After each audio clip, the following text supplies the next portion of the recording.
Hey there, everybody.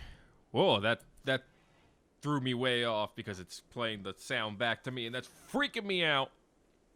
But hey there, everybody. Thet here, and welcome back to Thet Plays Rimworld Royalty 1.1? Yeah, I think that's what I call it. Anyway, as you can see, I am recording over this. I'm not actually playing it. We're looking at Loyal Emu, the quest, that we're not going to worry about. I lost all the audio for this recording. It's not great. But it's the life we live, so it's the life I'm going to have to deal with. We have Urist, we have Silvermane, we have a turret that has no power. We're doing research. I mean, things are happening, and hopefully they're happening well. We have a storage spot, which I'm going to have to configure here. We need to make sure that the meals, simple meals, and hopefully later better meals, get into our freezer. Kind of important. Kind of a big deal. Hey, Warg, how you doing? Hey, Raccoon, how you doing? Oh, you're dead? That's okay. Okay, so meals are getting moved. That's great. That's fantastic. It's 10 out of 10. It's what we want to happen. The meat's getting moved, which I guess is okay. Don't worry, we're still moving stuff around. I'm looking now, and now that I'm playing back, I'm seeing the, things you pointed out in the comments, and I'm like, yeah, I can see how, as a passive reserver, a passive observer of the gameplay, you could much easier. Stop repeating back to me, Adobe Premiere. It's freaking me out.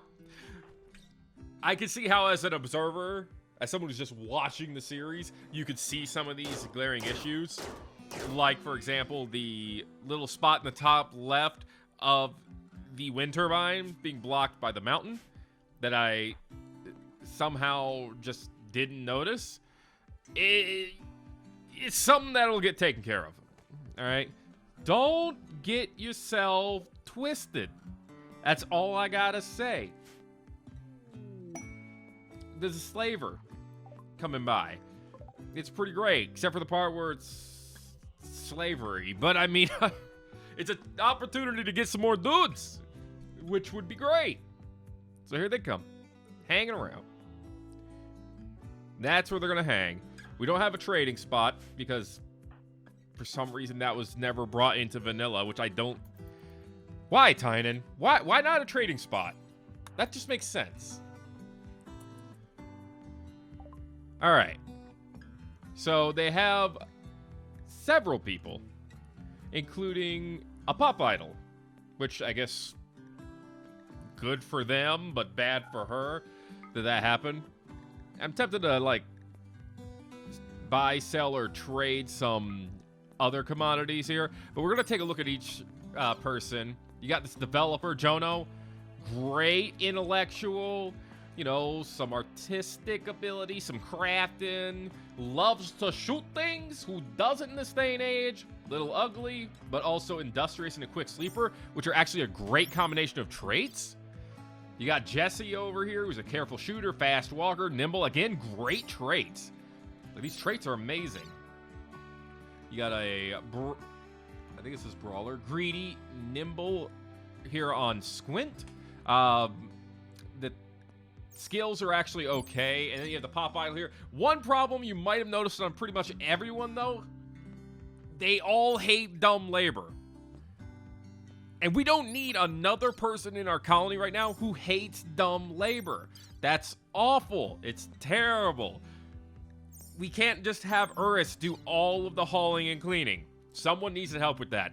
And until that happens, I can't choose to take on a colonist who does not do dumb labor. Like, if Cassie was to thrust one upon me, yeah, there's nothing I could do about that, realistically. But I mean, I don't want to make that choice for myself. I don't want to doom myself. I don't want Cassie to doom me either. We have that relationship that's kind of working out for the most part. I mean, I understand she has to work in the parameters of the difficulty I chose for her, which is why she's making my life a little bit hell. But I mean, that's just how things go. That's just how that cookie crumbles. It's how that worm turns. Trying to think of another like analogy like that, but my brain doesn't want to do it right now. Anyway, we have to designate plants. So we did. I'm trying to remember what was my thought processes at this point of the game. I'm looking at trees. I'm looking at poplar trees in particular. And I'm thinking probably that we needed some wood. That would be my guess as to why we would be looking at trees. And eventually, I think we are going to need to research the ability to... I almost said build trees. You don't build trees. The ability to grow trees. So that we can actually have our own source of wood. And poplars are a good choice for that. Anyway, that's somewhere we're going to be going later. For now, though, we're just kind of hanging out with our two dudes. I mean, Urist is pulling stuff in. We got stone. Yes, we do. We got stone. How about you? Oh, that sounds so different when I get close in. Oh, my God. Oh, wow, that's a little too high. I don't have my filters on this because I'm recording through Premiere. Anyway, glittering construction. I can't read that, but I know what it is. They want me to build a monument using some marble, which is fine, but I don't think we do that because we only have 2 people. We don't really have that time. Also, it gives us royal favor. Excuse me. I'm just dying a little bit. Don't worry about it.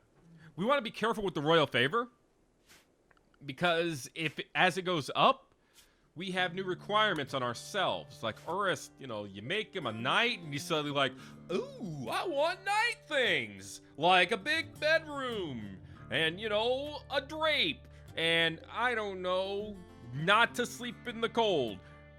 What a bastard. So we have to be careful when we start scaling those up. So careful we will be.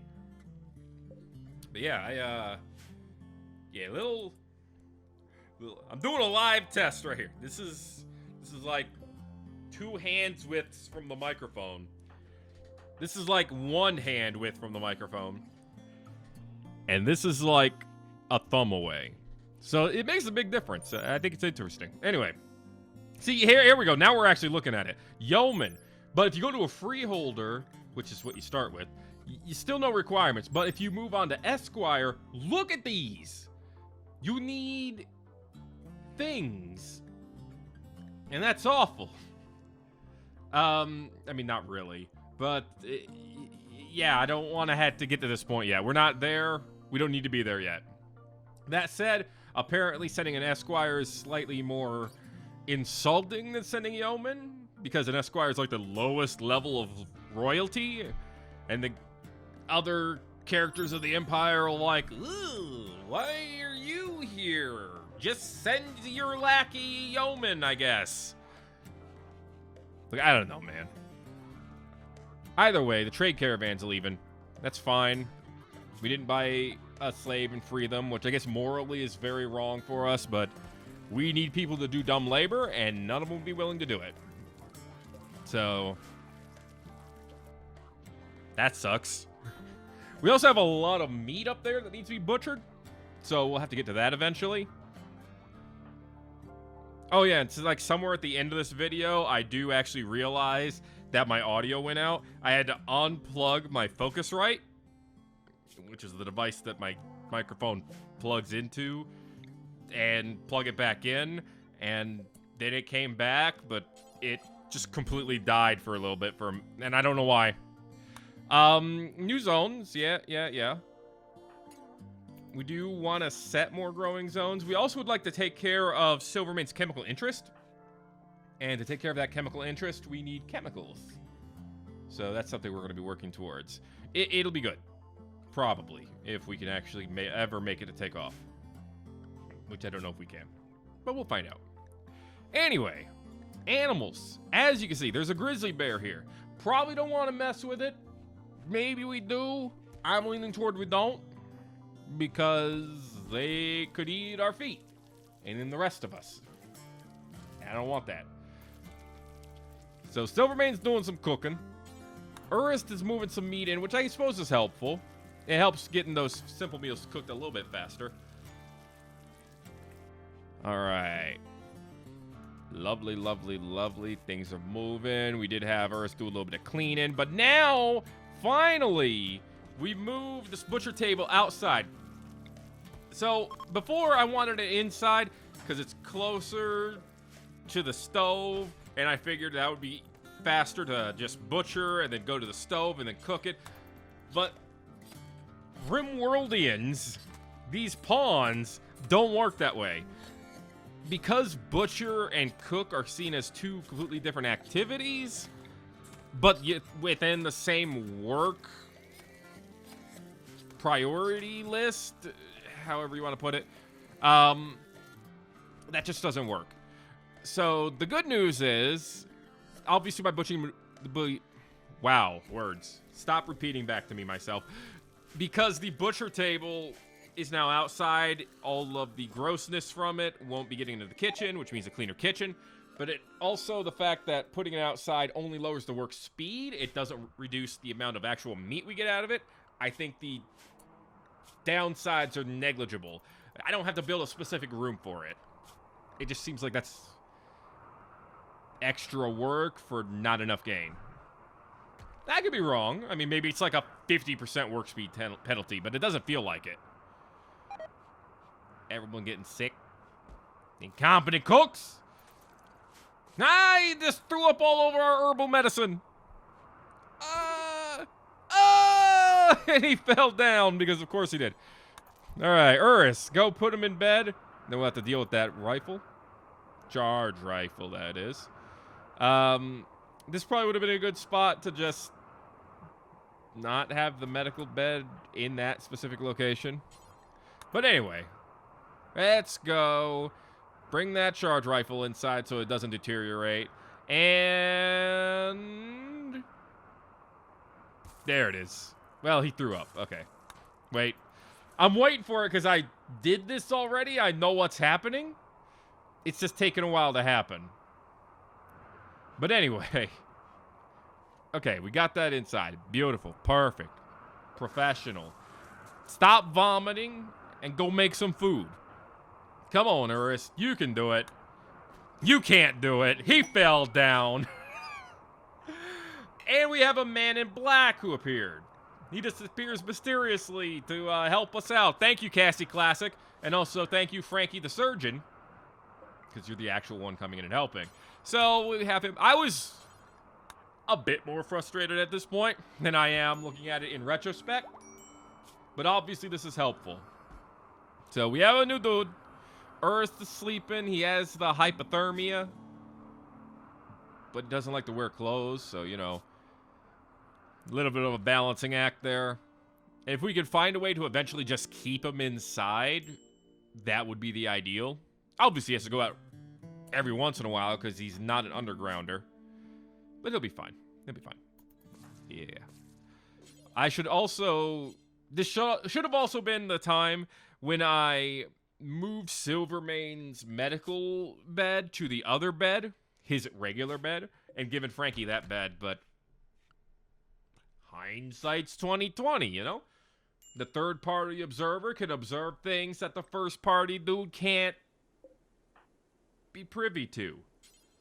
I wanted to say party to, but that didn't jive as well as I thought it would. So I said it the way I said it, and it was just completely stilted. Anyway, Earth is feeling better. He's feeling worse again. Dang it. Frankie also got food poisoning. Everybody has food poisoning now. Now, in theory, that food poisoning should start going down a bit. We also have someone else, and I don't think I actually looked at it yet, but I may have. Yes, someone else who does hauling and cleaning. I did move Urus hauling priority down because I want him to actually work on cleaning a bit more.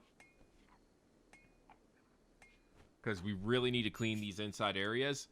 But, you know, Frankie does hauling and cleaning, and that is a 10 out of 10 prospect for me, if you want to ask me. And if you didn't, then why are you listening?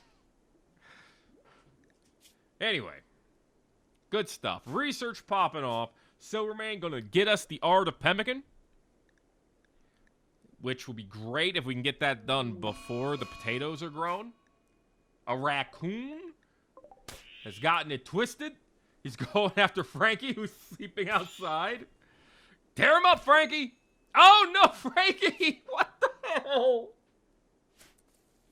Oh, God!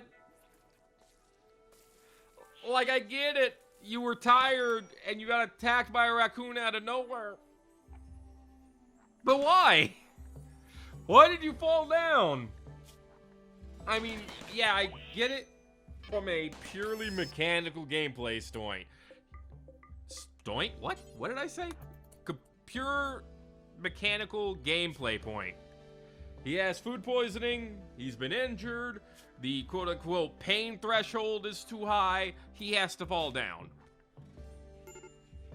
But I mean, I don't know, man. Feel like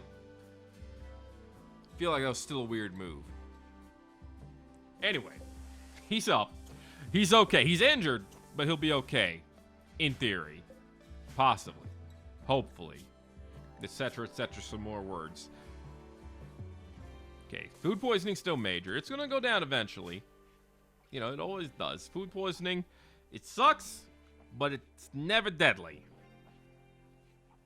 I hope. I don't think I've heard of anyone dying from food poisoning in Rimworld. Dude, I'm probably saying all kinds of weird words and phrases because I keep hearing myself get spoken back to me. I know I could stop the recording, go into my Adobe settings, and turn that off. But I'm too deep. I'm too much in this. I'm 17 minutes into a 33-minute video. If I stop now, I'm going to forget what I'm doing. I could also consider just taking off my headphones. That would probably work. Then I wouldn't get it spoken back to me so much. And I should probably do that. Ironically, I just got a comment from William Devaney, who said at 11 minutes 56 seconds into the video, I really like the nonsense you spat out. I need to find out what video this was on. This was on That Plays Rimworld 1.0, part 44, Slurrypeed. Yeah, I'm gonna have to go find that comment or that section of the video. I want to know. I love it when you guys, by the way, put timestamps in the comments. I bit my cheek when I said that, but when you put those timestamps down there, so I can see exactly what you're reacting at. Just a little bit of fun, extra fun in the day. Just being able to do that. So I appreciate when you do that. I appreciate when you do anything, because trust me, I'm desperate for attention. So when you give it to me in any way, I appreciate it. Alright. I was a little bit twisted about the way the power keeps going out in some sections, and I still am a little twisted about it. I think it's a little annoying. We're going to harvest the rest of these potatoes right now, just so that when spring comes around, we can have a fresh harvest.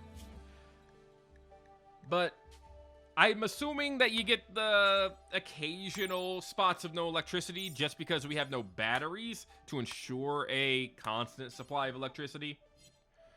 Which, the generator should be supplying that constant supply either way, unless it runs out of fuel, but it obviously has not here. So I guess you need the batteries to make sure that happens. We're actually looking forward and thinking about what else we're going to research next. Batteries does end up being one of the ones that I'm seriously thinking about. And I got a couple in mind behind that as well. We actually considered a few other things like drug production. We're pretty sure we passed up on that. Nutrient paste we of course have already. We could get packaged survival meals after that. They're very inefficient, but they last forever, of course. I'm not a fan of the nutrient paste, man.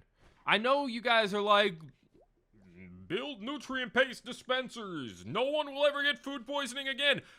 But I'm already having problems with moods. I don't need Silvermane's mood getting a constant, what is it, -6, I think? On top of what all y'all... That didn't come out as words. On top of what he already has. So, that's why I'm deciding against that. I'd rather take the risk with the food poisoning and also train our colonist cooking skills than just rely on the paste dispenser. That's why I practically never use it. I don't like it. New quest active. A cache of goodies. It's literally... It's an item stash quest. That's literally what it is. If I remember correctly. Yeah, I remember correctly. Yeah. Pemmican's done, though. We can make pemmican. And now we research beer brewing. That was probably a mistake. That was a mistake. I should not have wasted time on that right now. I know why I did it. It's to help with the chemical interest. But we can already make smoke leaf. So we really probably should not have gone into beer this early in the game. But hey, mistakes to get made. And we're kind of stuck with it. Meteorite. Look at all that steel. That's actually a really good meteorite. I mean, thank you, Cassie Classic. Beautiful. Love you, Cassie. Much appreciated, though. Silvermane. See his mood? See his mood? Why would I want to put more negative mood on that?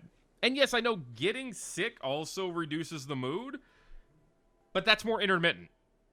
Whereas if you're only feeding them nutrient paste, they're constantly getting that mood debuff. Also, what is with Silvermane and the corpse obsession? He does it so much. And that particular tantrum has been, like, I kind of want to say the tantrum itself has been buffed, like, because it's now stronger than it was before. So technically, I would say it's been buffed, yeah. But just in a way that doesn't make sense to me. I said it before. I'll continue to say it. It doesn't make sense how it lasts forever. Like, the days lasting a long time makes sense. I don't know, tantrum, where you just go around and break stuff, lasting a long time, even after you break something, that even makes sense somewhat. The corpse obsession, doing just this, doesn't make sense. Honestly, if you want to make it harder, Tynan, and have it... Oh, hey, nutrient paste. Thank you.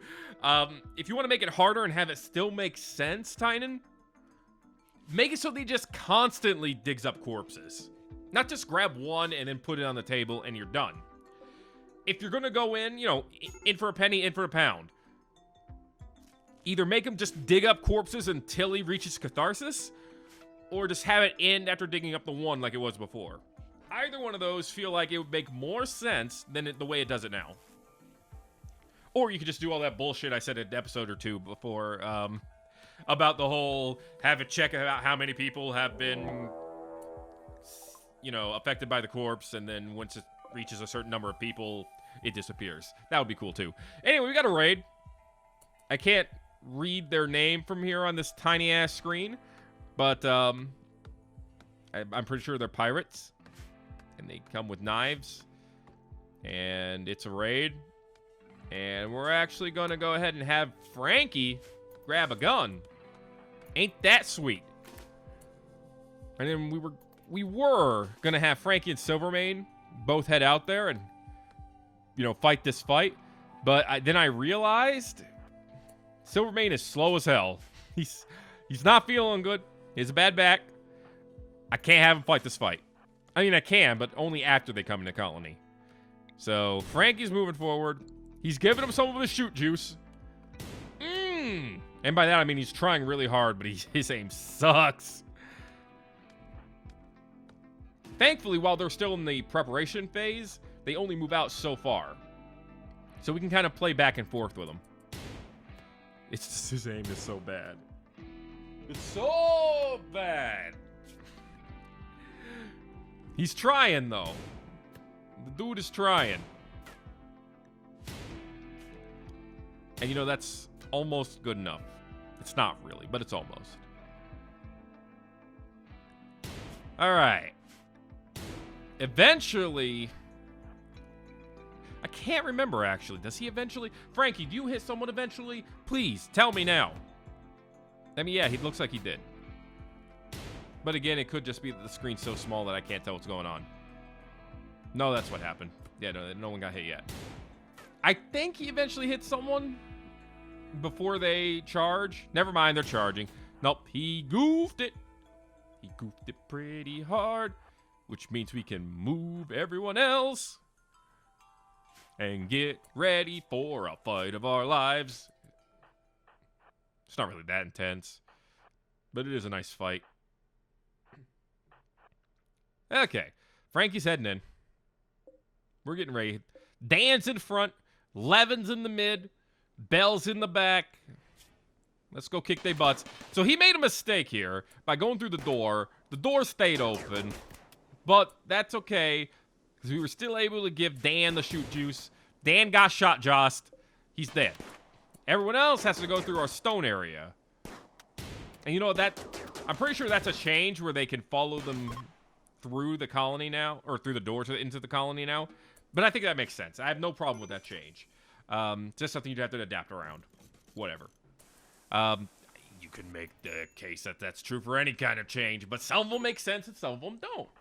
That's all I'm saying. And I have no problem with that change, even though it is a slight difficulty increase. Anyway, making sure Urus does the burials as soon as he can. And then he's getting on his repair game. Lovely, lovely, lovely.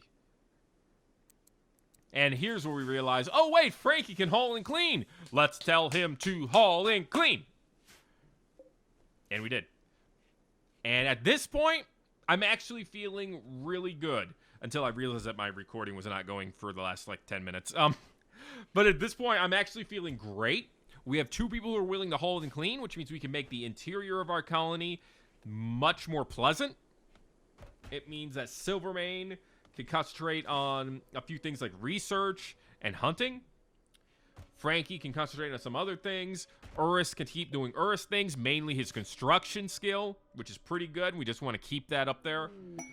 You know, I'm feeling pretty good. We got a war merchant coming in. I don't think they're worth anything, if I remember correctly, but I could be wrong. We're going to find out in a couple minutes. But life is finally starting to feel neat. Neat, yes. Neat is a word I'm going to use. Keep tripping over my words.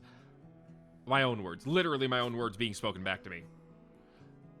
But I think there's a very telling piece of information here, and it also shows how smart the Rimworld developers are, Ludian Studios, making the default scenario have 3 people, because that seems to be like the optimal amount of people to start with, as long as you have some of your basic needs met. As long as someone hauls, someone cleans, and they can be the same person, someone hunts, someone cooks. Obviously, having a good constructionist would be ideal, but that's not like as much a requirement. Anyone can put up a wall as long as they don't refuse to do construction.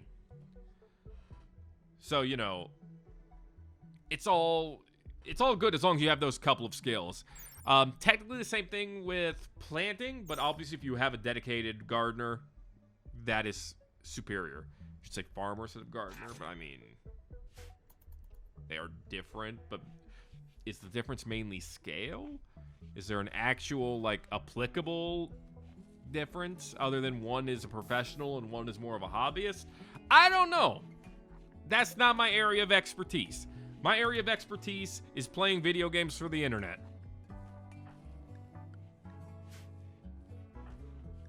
I don't really have anywhere to go from that comment. But anyway, we got a trader here. It's fine. We can sell some old weapons to him, and I think we did already. Got some silver. It's fine. You know, you guys can leave now. I mean, we don't need anything from you, but it's fine. It's cool. Yeah, I'm happy to have it. We're having a good time, you know? Everyone's having a good time. Here's where I think I noticed officially that my mic was out. Because as you can see, I paused it. And I'm pretty sure now I am on my other monitor fiddling with my Steam OBS settings as if that's going to change anything. It's not, because the problem was hardware. And I'm just freaking with it. And yeah, I'm mad, bro. At this point, I'm mad. However, I'm just going to let it fast forward a little bit. You can hear my little I'm a sad boy because I lost all the audio outro. And back to you, other Thet. Anything? Oh my god. So I just spent the last several minutes troubleshooting my audio. And I don't know how much I lost. I'm just gonna go over it in post if that ends up being the case. And yeah, y'all have a great day. I can't even blame Tynan for this one, so I'm gonna go cry.